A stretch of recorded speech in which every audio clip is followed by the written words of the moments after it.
So we were walking, and hi. Morning. We were walking, and Trace found this. Looks like a canopy stand. Now, right there, watch. He's gonna drop it in the water, and he's gonna lose sight of it.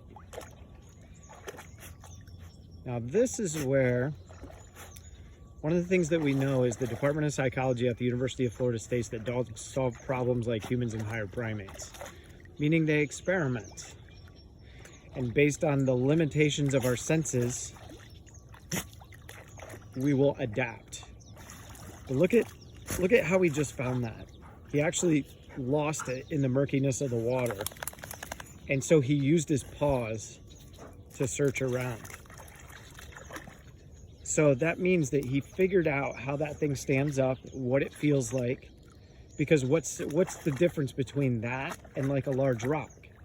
Well, he's been playing with it for, what would you say, about 10, 15 minutes? Yeah, and we did not have it when we got here. It was We did not have it. Found. Yeah, he found it in the weeds over there, the big tall brush. We've never seen it before. Never seen it before. He's never seen that before, and we don't generally play with canopy feet as a toy, so it's just, you know, I wanted to post a quick video. Well, Dawn actually brought it up. She goes, this would be a great lesson. And I'm like, doggone it, you're right.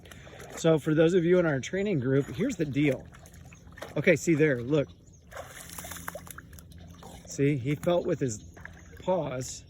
He's feeling for it because he can't see it. He may be using his nose to a certain extent. Possibly. Or whatever, you know. That's a whole different ballgame, but it's possible he's using his nose on something. Yeah, it's possible that as he moves his legs, that there's scent coming up out of the water as he disturbs the water. That's a possibility. I feel it's more feeling with his paws than anything. See, look at him. He can't see it. And this, unfortunately, is where the humans step in, because we feel like dog is, maybe we know that they're not as smart as we are. We love our dogs, so we want to step in, and what's happening is we're robbing them from improvise, overcoming, and adapting. You got to remember, if everybody solved all your problems, you would not be a good problem solver. The one thing that Dawn and I love to do is to allow Trace to problem solve on his own. And as you can see right here, he lost it. Look at him. He's moving 2-3 feet, you know, back and forth, trying to find it again. See, look at him feel for it with his paws. There you go. Nope, wasn't it. So he felt something similar. But it's just extremely intriguing to watch how he uses the sense of touch with his paws in order to try to locate. Right? And when he feels like he touched something that was similar, or what he thinks is it, he'll snorkel under there. Well, he'll dive under. We call it snorkeling. Look at him thinking. Look at him problem solving and hunting. So the lesson for today, allow your dog to problem solve through. Don't always step in and be their savior. Let them figure it out. Unless they're going to endanger themselves or other people. Like, it's the same rule with your kids, right? Like, if your kids are going to jump off a building with no parachute or any kind of something to, you know, catch their fall, you don't let them do it. But, you know, we're also not going to let Chase drown. I may make the call like he's officially lost it, and I will call him out of the water and move on. Yeah. But, you know, within reason, you want to exercise their opportunity to solve the problems. And, you know, Malinois like to use their brains, and they like to work. And today, this is his version of quote unquote working. He needs the stimulation, just like a kid, just like us adults. He needs some kind of stimulation to keep his brain engaged and, you know, use those calories appropriately. Yeah, that's a really good point. While we're waiting for him to locate it again, if he can, Dawn's really good at helping me remember that some people just don't know. So, oh, Yay, look. good So look how long it took him to find it, but he ended up finding it because And we allowed him to problem solve. Yeah, and we weren't panicking, and we weren't like, where is it? Where is it? Where is it? You know, we weren't doing that. We were Right. letting him do the work and being aware and mindful and observing him, you know, because they are like children, you know, left to their own devices. It could be disastrous, but Trace does not sink. He won't drown himself. I've known him long enough to understand, like, this is his routine. He likes to snorkel and find things. Like, it's kind of like doing your morning exercise routine, except for him, it's like a little bit physical, but mostly mental. And he really does enjoy it. And I don't know how I know that. Brian can explain that, but I just know my dog. Like, I watch his tail, I watch his body language. He's not whining, he's not barking, he's not got anxiety. He's just engaged. And I know that if any working dog, that is something they have to have. Ideally every single day with rest time, you know, appropriate balance of rest time.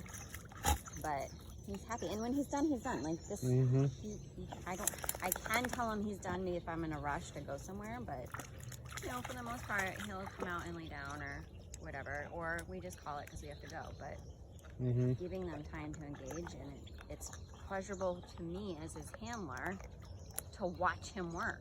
That's what he does. It's how he's built. It's what he was bred to do, work. Unfortunately, it's not a super fancy job for Malinois, you know, according to people. We don't, you know, find bombs, and we're not finding drugs, and we're not finding humans, and you know, we're not getting bad guys, which is typically their role. But this makes him happy, and it's his job, and it doesn't cause anyone any harm. So it makes me feel good to give him the opportunity to use his genetics in any way possible, and this is one of them. Yeah, so as Don had mentioned, within reason. Obviously, if he's drowning himself, we're going to tell him no, but he's not. Safety is always at the forefront. I guess I always assume that everybody knows, but that's why Don does a great job at pointing that out. There's a large heron over there that's absolutely spectacular. You guys see the heron over there?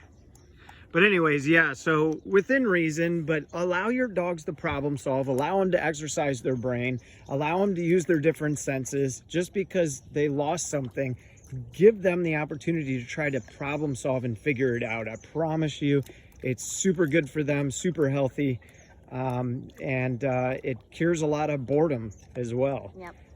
Exercises their mind, just like Dawn was saying, no different. We need that too. We need that mental stimulation. That's why people do Sudoku or crossword puzzles, or like for me, you know, I started working in the shop again.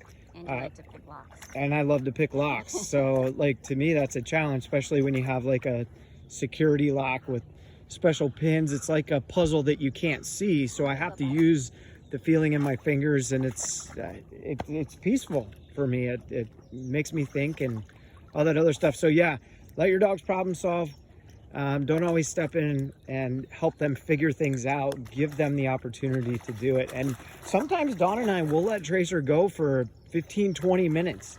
And sometimes we're like, okay, if you can't figure it out, then I guess we're done. And we don't help him all the way sometimes. So just keep that in mind, and have a great day, guys. So we're wishing you a happy Tuesday. Bye, everybody. Enjoy your dogs today. It's beautiful out. Yeah, absolutely.